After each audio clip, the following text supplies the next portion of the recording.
Hi, my name's Haley. Welcome to this tutorial on how to use the Teacher Aide in Colleague AI.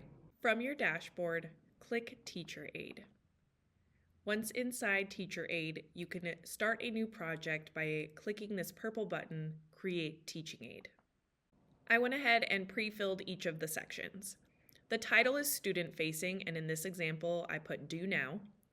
The prompt is AI facing. This is telling the AI what you would like it to discuss with students.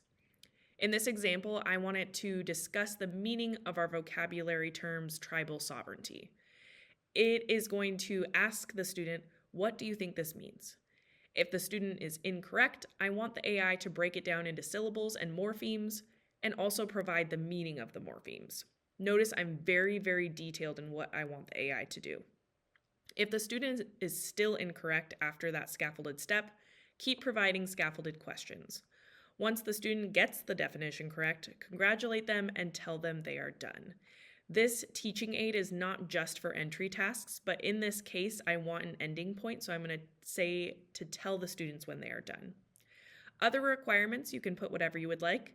In this case, I put short, concise sentence structures, replying only 1 to 3 sentences at a time. There's also an upload file section where you can upload your graphic organizer or worksheet. You can access cloud storage or just simply type or paste the text. You can assign this to the whole class, or if it's a differentiated task and different students will be doing different things, you can assign it to specific students. The status, a draft will hide it from students where active will show it to them. Disabled means they've already done it and you've kind of closed it out, but they can still access it. And then completed, they are done and no further participation is allowed. The pre-start message is what students will see when they enter this teacher aid. You can click generate for the AI to do it for you. Once it populates, you can edit it, make things bold, italicized, just anything to your liking, or write your own sentence. After you press the Create button, it will take you back to your Teacher Aid section and it will pop up at the top of all of your teaching aids. From here, you can click Preview a Student in order to see it from their point of view. As a student, I can see that this Do Now is active but not started. In order to access it, I click on the title and it will pop up with that entry message that my teacher created before. It's important to teach students how to interact with the AI. My favorite way to do this is by putting an anchor chart in your classroom with a bank of prompts that students can access or sentence frames. That way, if a student is totally stuck from the beginning, they know to write, I don't know. And from there, the AI will add more scaffolding and help them access what we are doing. Along with those bank of prompts and sentence frames, it's best practice to add the icons for accessibility.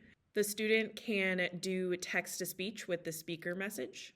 They can translate into their preferred language and also do speech-to-text with this microphone button at the very bottom.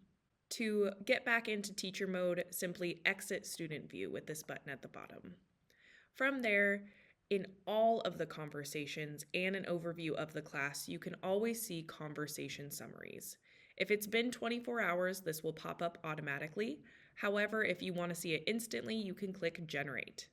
This is amazing as a teacher because I don't have to go back and read through 50 messages in the chat history, and instead I can get an overall summary very quickly. Last but not least, this icon at the top will alert you of stress detection.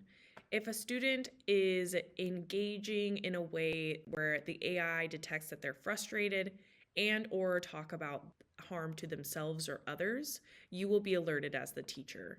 You can always look at the conversation summary, but it's nice that you have access to the whole history of the chat so you can go back and see what message prompted that stress alert. That concludes our tutorial on the Teaching Aid feature. Thank you so much for watching.